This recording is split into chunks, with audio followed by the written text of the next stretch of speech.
Kembali di Sapa Indonesia Pagi, saudara, tadi sebelum jeda saya tanyakan ke kuasa hukum Saka Tatal, Bung Krisnamurti, begitu, tanpa bermaksud untuk mendahului Mahkamah Agung ini memutus ditolak atau diterimanya PK Saka Tatal, tapi jika pun diterima begitu, ini saya yakin 7 terpidana lain yang saat ini masih menjalani hukuman di penjara juga mengintip. Jika memang diterima, ya mereka juga punya kans yang sama untuk diterima jika mengajukan PK.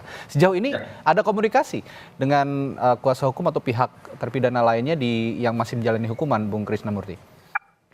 Sejauh ini kami tidak ada berkomunikasi, Mas, dengan 7 terpidana lainnya. Ya kan, ya. Cuman apakah mereka masih boleh PK atau tidak? Karena kan kami dengar bahwa mereka sudah mengajukan gerasi. Mungkin bisa ya kan minta pencerahan dari Prof. Ibnu seperti apa gitu. Oke, tidak ada komunikasi, tapi ini juga sepertinya akan jadi celah begitu bagi para terpidana lain bisa berupaya juga untuk mengajukan PK. Bukan begitu ya, Prof. Ibnu? Ya. Iya, jadi 7 terpidana masih punya kesempatan, Mas, kita. Karena PK itu bukan upaya hukum, gerasi bukan upaya hukum. Gerasi itu sebagai bentuk ampunan, ampunan kepada raja. Jadi kalau toh diputus gerasi itu sebagai mengurangkan hukuman ataupun membebaskan. Tapi membebaskan secara fisik, bukan membebaskan sifat melawan hukumnya. Ini yang harus dipahami. Jadi kalau gerasi loh ya, bebas, tapi terhadap sifat melawan hukum masih melekat. Tapi kalau PK bebas berarti sifat melawan hukumnya sudah dihilangkan. Oke.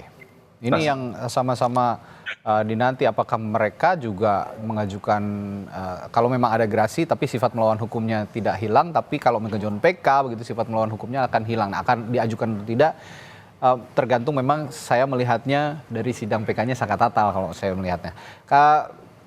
Hal lain, Prof. Ibnu, kita flashback ke sidang tahun 2017.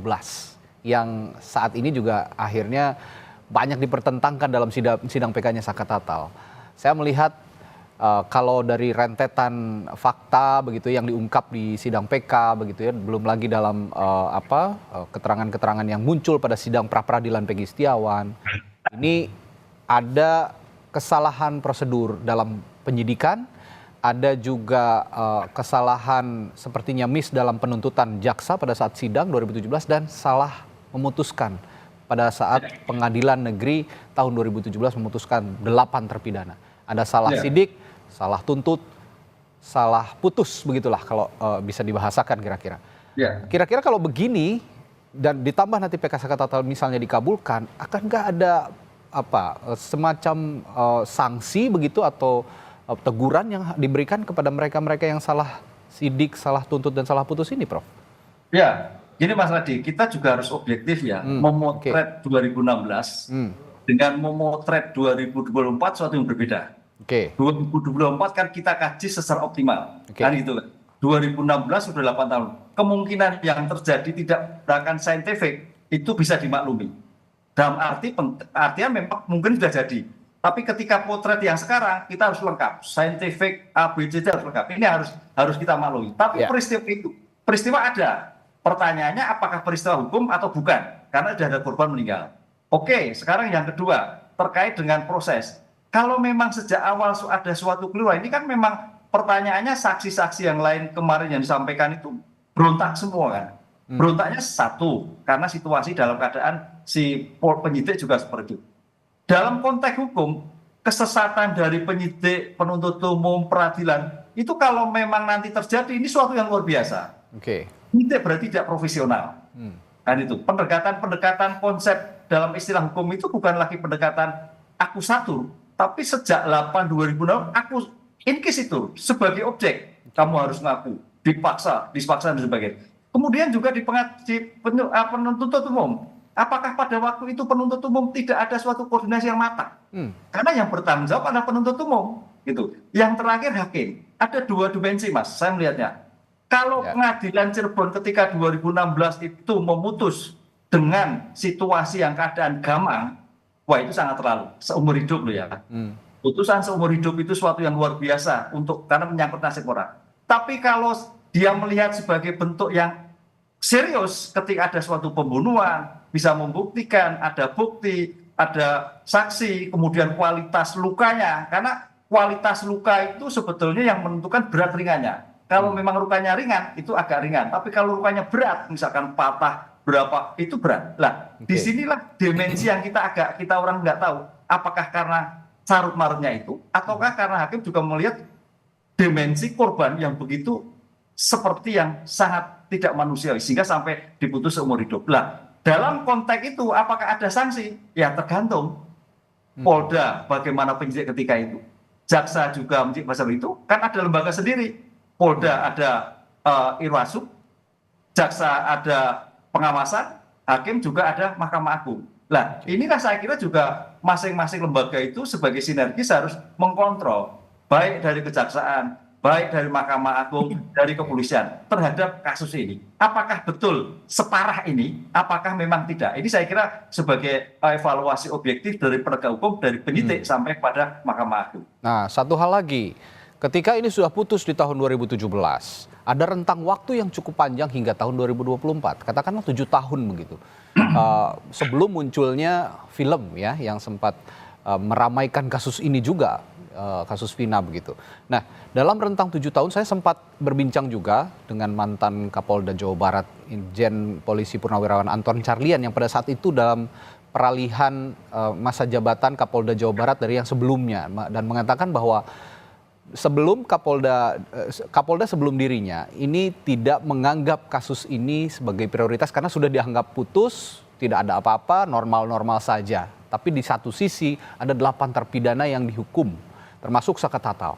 Nah, pertanyaan saya kepada Prof. Hipnu, kenapa dalam rentang waktu yang cukup panjang itu mereka tidak ada yang berani bicara? Apakah Anda melihat juga ada intimidasi atau semacam ancaman begitu, Prof. Hipnu?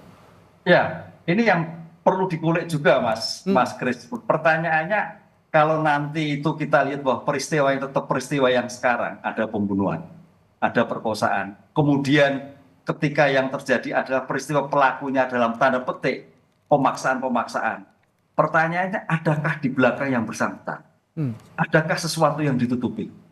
Itu karena apa? Peristiwanya jelas bergeser tadi, ya kan? Anaknya adalah orang-orang yang tanda petik satu anak masih di bawah umur, kemudian juga dalam petik orang-orang yang tidak memerlukan punya peran. Tapi pertanyaannya, kenapa hakim berani menjatuhkan seumur hidup, Mas? Ini sesuatu yang sangat kontradiktif. Kalau ragu-ragu ketika itu, hakimnya nggak menjatuhkan seumur hidup. Dan tidak ada resistensi yang begitu kuat begitu, Prof, kira-kira pada saat itu.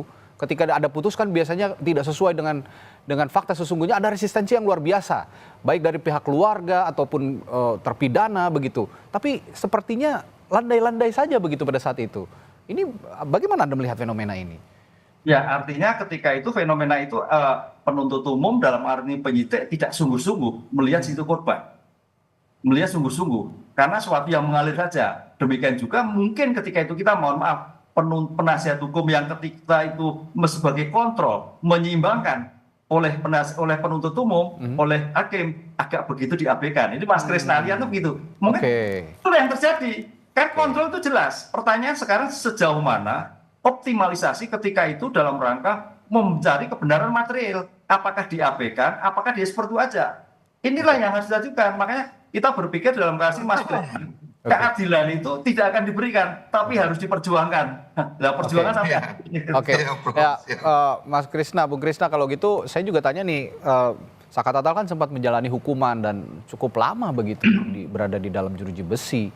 Tidak adakah komunikasi dengan pihak luar bahwa saya ini tidak bersalah? Ini rentang waktunya cukup panjang loh. Kenapa baru sekarang begitu loh? Saya pertanyaan publik juga, kenapa baru sekarang mereka ini berbicara? Apakah mereka diancam atau mereka tidak punya pengetahuan hukum yang cukup untuk melawan begitu kira-kira, Mas Krisna? Kalau melihat peristiwa 2016 saya bertanya kepada pengacara yang lama, lalu apa sih yang sudah dilakukan? Mereka semua sudah juga melakukan hal-hal yang mereka tempuh untuk memaksimalkan pembelaannya.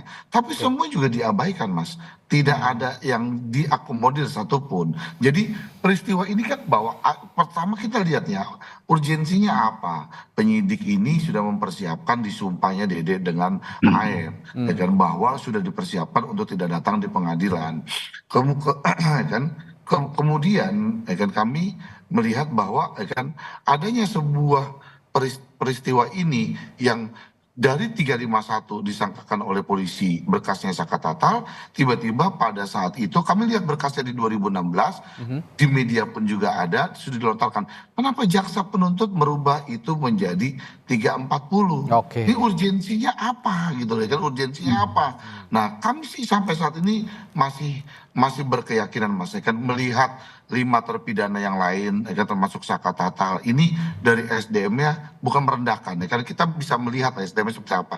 Mereka ini kuli bangunan, mampukah mereka merangkai peristiwa merekayasa adanya sebuah pembunuhan, pemerkosaan ini menjadi peristiwa kecelakaan dari polsek dari lokasi di belakang showroom menuju ke flyover itu 1 kilo loh Mas. Terus lalu mereka setelah melakukan pemerkosaan, apalagi Vina dalam keadaan naik, diperkosa 11 orang, dirapihin lagi, pembalutnya dirapihin lagi supaya tidak berceceran, dinaikin lagi celananya, lalu digotong lagi, mereka dibawa lagi menuju ke flyover itu 1 kilo loh. Saya tidak yakin dengan kemampuan mereka tuh mampu merekayasa peristiwa satu pembunuhan, satu pemerkosaan ini menjadi satu kecelakaan dirangkai oleh mereka. Saya nggak yakin Mas dengan melihat SDM mereka, bukan merendahkan gitu.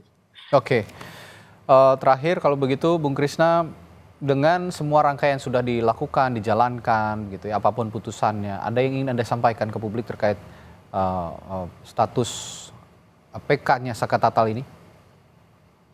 Upaya hukumnya sudah kita jalankan, artinya bahwa untuk merehabilitasi nama baiknya Saka melalui jalan satu-satunya adalah peninjauan kembali. Jadi apapun opini yang di luar menganggap bahwa ini perubahan dari pembunuhan, pemerkosaan bergeser menjadi kecelakaan, silakan mereka berpendapat. Lalu lawyer-lawyer yang di luar yang mendampingi keluarga ini, mereka punya perspektif pandangan hukum yang lain, silakan. Tapi mereka kan juga sudah diwakilkan oleh jaksa penuntut. Jadi harapan kami kalau ada peristiwa kekhilafan hakim ini, yang hanya bisa menganulir adalah Mahkamah Agung. Dan kami berharap itu semua dapat dianulir judek fakti, judek juris, dan sebagian judek fakti pun ketika 2016 itu peristiwanya dapat dianulir nanti di Mahkamah Agung. Baik Mas, gitu aja.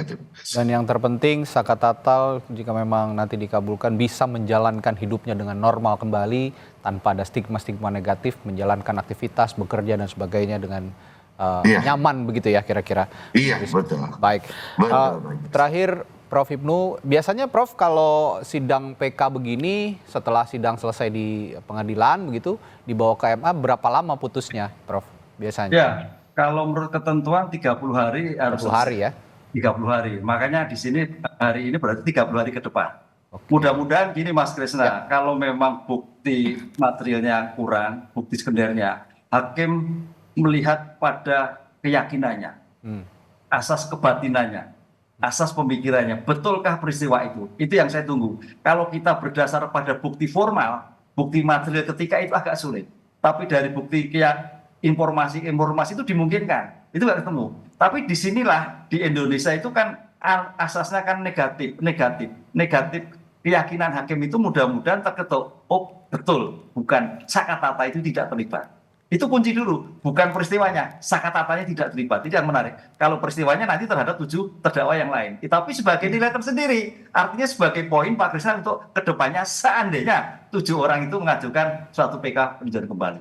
Oke, jadi kuncinya kalau menurut Prof Hipnu, kendati saat ini bukti material minim begitu ya, tapi ada faktor keyakinan hakim, kebatinan hakim yang bisa memicu dikabulkannya PK Saka Tatal di Mahkamah Agung. Begitu ya kira-kira Prof Hipnu ya. Betul. Baik, terima kasih perspektifnya pagi hari ini dan selamat menempuh keyakinan juga ini buat Saka Tatal, semoga dikabulkan. Kita juga berdoa bersama kalau memang tidak bersalah ya. Sepatutnya sudah Saka Tatal ini PK-nya dikabulkan. Pakar Hukum Pidana Universitas Jenderal Sudirman Profesor Hipnu Nugroho dan kuasa hukum Saka Tatal Krisna Murty telah berbagi perspektifnya pagi hari ini. Terima kasih Bapak-bapak, sampai jumpa lagi. Terima kasih Mas Krisna. Terima kasih Prof. Terima kasih Mas.